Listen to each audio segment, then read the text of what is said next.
Assalamualaikum warahmatullahi wabarakatuh. Selamat sore pemirsa Radar TV dimanapun Anda berada. Senang sekali akhirnya kembali lagi bersama saya Imron Parasauran dalam program Dialog Halo Lampung. Dan tentunya di edisi kali ini kita senang sekali untuk dapat datang langsung ke Kota Metro dan berbincang-bincang dengan salah satu orang yang tentunya memiliki nama yang ada di Kota Metro tentunya, dan akan membahas yang sangat menarik tema kita pada sore hari ini. Dan tentunya pemirsa, tema kita pada sore hari ini tentunya akan membahas tentang problematika dan solusi pendidikan di Kota Metro terhadap kenakalan remaja. Seperti yang kita ketahui bahwa saat ini tidak hanya di Kota Metro, bahkan juga di seluruh Indonesia sering terjadi maraknya kasus bullying ataupun juga tawuran dan beberapa kenakalan remaja lainnya, dan ini sudah menjadi perhatian khusus bagi pendidikan ataupun juga untuk pemerintah agar tidak ada lagi kasus dari kenakalan remaja yang terjadi di berbagai kota ataupun juga berbagai provinsi, khususnya di Kota Metro. Dan tentunya pemirsa, pemerintah sudah melakukan beberapa upaya untuk meminimalisir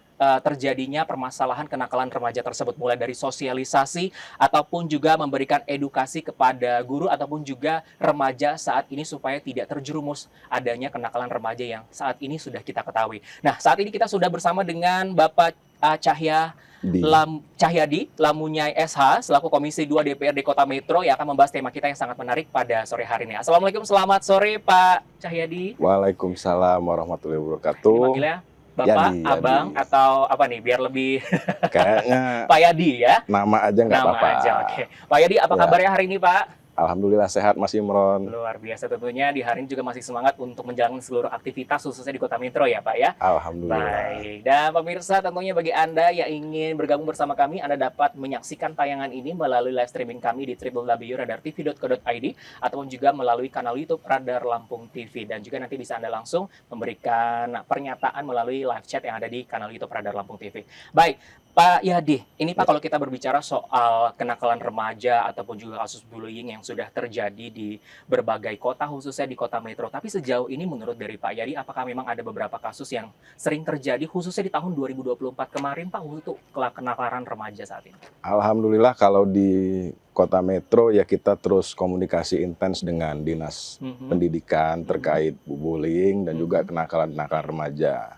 Dan kami dari Komisi 2 juga selalu mengingatkan untuk pentingnya melakukan edukasi kepada para remaja, baik itu sosialisasinya melalui tenaga pengajar, ya ini guru, dan juga perhatian khusus untuk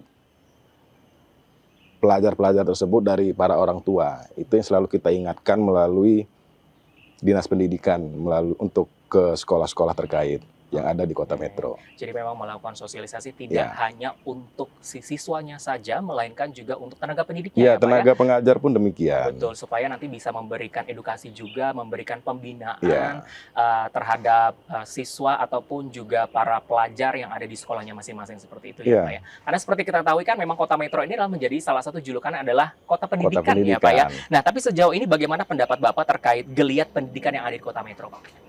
Kalau untuk geliat di Kota Metro sendiri, khususnya di dunia pendidikan, tentunya masih menjadi salah satu yang favorit ya untuk di Provinsi Lampung terkait kualitas pendidikan yang ada di Kota Metro. Artinya di mana memang di Kota Metro menjadi salah satu rujukan untuk dalam hal dunia pendidikan, output yang dihasilkan dari sekolah-sekolah yang ada di Kota Metro. Saya rasa itu. Jadi memang menjadi rujukan dari sekolah-sekolah lain ataupun juga dari bagi kota, kabupaten kota lain. Betul. Bahwa inilah yang menjadi rujukan pendidikan khususnya di Kota Metro gitu ya Pak ya? Dan itu harapan kita juga kepada Dinas Pendidikan untuk terus menjaga menjaga stigma yang ada yang di masyarakat Lampung ini, bahwa ya salah satu tujuan anak-anak mereka untuk bersekolah ini ya salah satunya di Kota Metro, bukan hanya di Kota Bandar Lampung. Betul. Mas. Baik, nah tapi kalau misalkan secara mendasar nih Pak, yang perlu diperbaiki ataupun juga yang perlu direvisi dalam untuk meningkatkan pendidikan yang ada di Bumi Saiwai yang khususnya di Kota Metro ini Pak, kira-kira apa yang menjadi yang harus ditingkatkan ke depannya yang ada di Kota Metro khususnya di pendidikan Pak? Kalau dari hasil rumusan kami yang menjadi mitra di Dinas Pendidikan, yakni kalau di DPRD Kota Metro ini, kami di Komisi 2 ya, hasil hearing terakhir, kami mengingatkan kepada Dinas Pendidikan untuk meningkatkan kualitas dari tenaga pengajar yang ada di Kota Metro. Karena yang seperti kita ketahui juga, pasca terjadinya, kita merunut dari belajar dari pengalaman luar ya, betul. Mas Anto, Mas. Seperti pasca terjadinya bom Hiroshima Nagasaki yang terjadi di Jepang, Kaisar Jepang ini menanyakan yang pertama kali, berapa tenaga pengajar yang tersisa yang ada di sini di Jepang. Ya artinya di mana memang itu perlu kita aplikasikan juga nih. Artinya tambahan agar supaya kualitas pendidikan yang ada di Metro ini lebih berkembang lagi dan lebih baik lagi dari tahun kemarin, yakni dengan fokus ke tenaga pengajar. Nah, ini kan berarti kan kalau misalnya tadi sudah disampaikan memang fokus ke tenaga pengajar ataupun juga ke tenaga pendidikan ya Pak ya.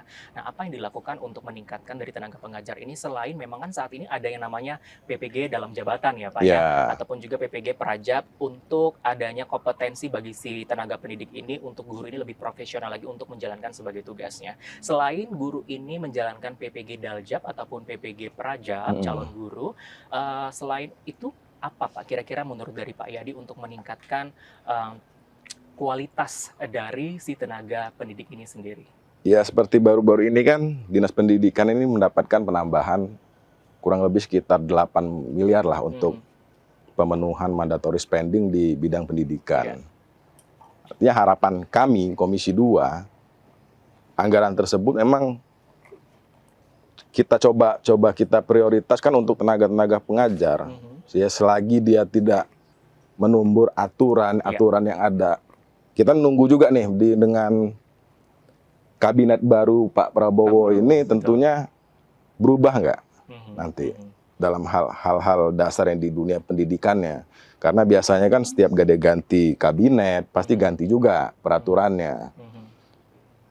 Kita minta ya salah satunya mungkin seperti tenaga pengajar yang ada di Kota Metro ini yang tadinya S1, belum S2, ya coba kita biayai dengan anggaran yang ada, yang cukup besar di Kota Metro dalam hal di Dinas Pendidikan, salah satunya, ya kenapa nggak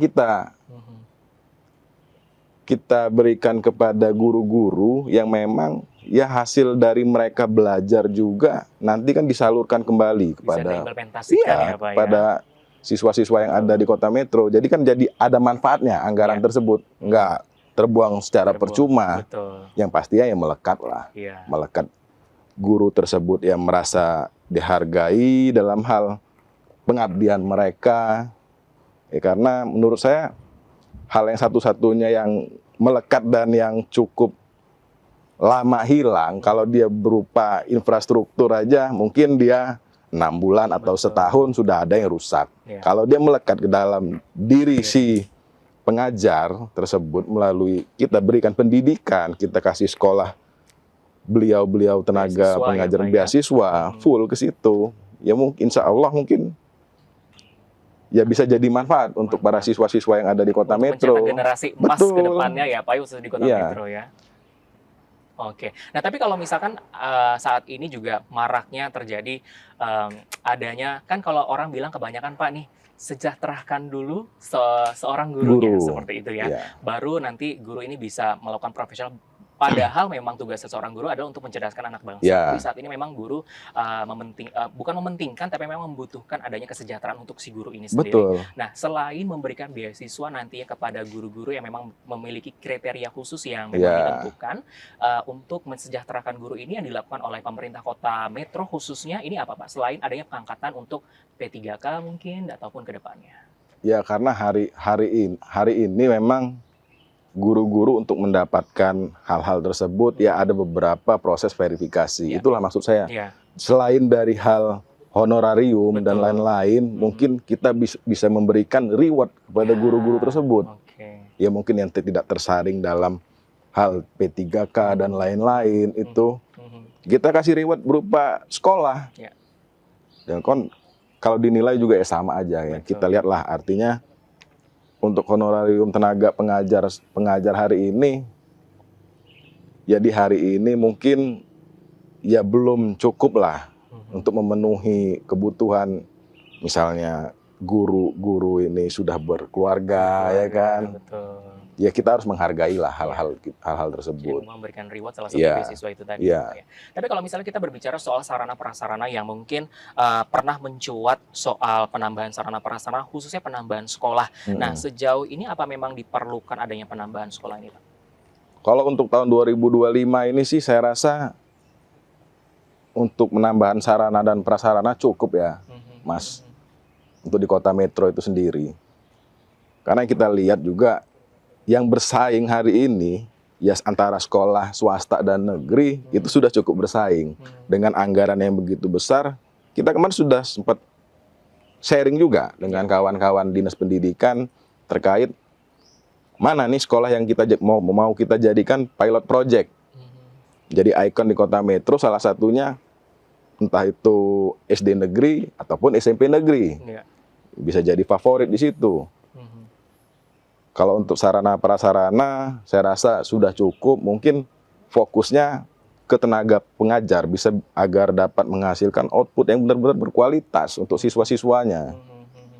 Ya salah satunya mungkin ya kayak kita yang saya bicarakan tadi, ada penambahan sekitar 8 miliar lah anggaran di dinas pendidikan. Betul. Jadi mungkin nanti kami panggil kembali untuk melihat desainnya mau dilarikan kemana nih anggaran yang 8 miliar ini. Karena kalau harapan kami dari Komisi 2 secara pribadi, kenapa nggak kita fokus ke tenaga pengajar daripada fokus ke sarana dan prasarana? Karena cukup besar. Betul. Kemarin yang mereka tawarkan kepada kami ini sekitar kalau nggak salah sekitar 5 miliar dari anggaran 8 miliar penambahan tersebut, 5 miliar untuk sarana dan prasarana. Jadi mungkin ke depan nanti akan kita evaluasi kembali, kita panggil. Ayo, coba sih kita larikan anggaran ini untuk fokus ke tenaga pengajar, guru-guru yang memang ya kita nggak bisa mungkiri kunci dari semua ini emang guru-guru. Pondasinya dari tenaga pengajar dan kita harus menghargai itu. Betul. Baik. Nah, saya beberapa waktu lalu juga mendengar atau juga melihat salah satu postingan ataupun juga tayangan video dari Kemendikdasmen, Pak, terkait bahwa seorang guru ini tentunya tidak hanya mempelajari mata pelajaran yang diampu saja, melainkan juga harus wajib adanya pendidikan, bimbingan dan konseling nih, Pak, agar si guru ini tidak hanya mengajar tapi memberikan bimbingan atau juga melakukan konseling terhadap si peserta didiknya. Nah, menurut Bapak sendiri seperti apa dari statement ataupun juga masukan yang diberikan oleh Kemendikdasmen waktu itu? Saya rasa ya kami yang di daerah ini setuju dan sepakat karena dalam hal ini seperti di daerah ini kan kita fokusnya PAUD, TK, SD dan SMP. Dan di umur-umur segitu memang pembentukan karakter ini harus ada dari sejak dini. Betul. Dan di mana fokusnya itu tetap kembali lagi ke tenaga pengajar dan juga orang tua. Karena itu mungkin penambahan kegiatan ekstrakurikuler yang ada di sekolah-sekolah itu harus diwajibkan. Karena timbulnya kenakalan-kenakalan ini kan biasanya adanya waktu luang itu, Mas. Iya, betul. Ya kan? Kegiatan yang tidak positif ya, Pak, kegiatan tidak positif, mereka selesai dari kegiatan belajar mengajar, nongkrong-nongkrong. Jadi nggak terkontrol kalau mereka ya dari selesai kegiatan belajar mengajar, wajib mengikuti kegiatan ekstrakurikuler yang ada di sekolah. Ya, menurut kacamata kami sendiri memang ya mudah-mudahan kalau dia diisi dengan kegiatan-kegiatan yang positif, ya hasilnya juga positif juga. Karena kunci memang sampai di SD, SMP, itulah karakter dari siswa-siswa ini bisa terbangun.